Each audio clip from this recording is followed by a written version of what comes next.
નમસ્કાર, આપ જોઈ રહ્યા છો નેશન પ્લસ ન્યૂઝ. હું છું આપની સાથે હેતલ ભગત. ગત રાત્રે વાવાઝોડાનું વિઘ્ન આવતા નર્મદા જિલ્લામાં ચાલી રહેલી પવિત્ર ઉત્તરવાહિની નર્મદા પરિક્રમા રાત્રિ દરમિયાન સ્થગિત કરી દેવામાં આવી હતી. જો કે હવે વાવાઝોડું શમી જતા અને સ્થિતિ સામાન્ય થતા તંત્ર દ્વારા પરિક્રમા ફરીથી પુનઃ શરૂ કરવામાં આવી છે. નર્મદાના કિનારે ગત રાત્રે અચાનક વાતાવરણમાં પલટો આવ્યો હતો અને ભારે વાવાઝોડું ફૂંકાયું હતું.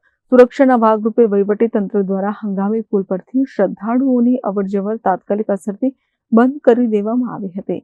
એટલું જ નહીં, રેંગણ ઘાટ ખાતે ચાલતી બોટ સેવા પણ સવાર સુધી સ્થગિત રાખવાનો નિર્ણય લેવાયો હતો.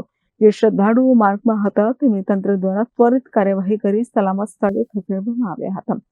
વાવાઝોડાને કારણે પરિક્રમા માર્ગ પર ઉભા કરવામાં આવેલા ડોમને નુકસાન પહોંચ્યું હતું, જેને અત્યારે તંત્ર દ્વારા યુદ્ધના ધોરણે રિપેર કરવાની કામગીરી હાથ ધરવામાં આવી છે. અત્યારે સ્થિતિ સંપૂર્ણપણે નિયંત્રણમાં છે અને હજારોની સંખ્યામાં ઉમટેલા પરિક્રમાવાસીઓએ ફરી એકવાર ઉત્સાહભેર નર્મદે હરના નાદ સાથે પોતાની પરિક્રમાને આગળ ધપાવી છે.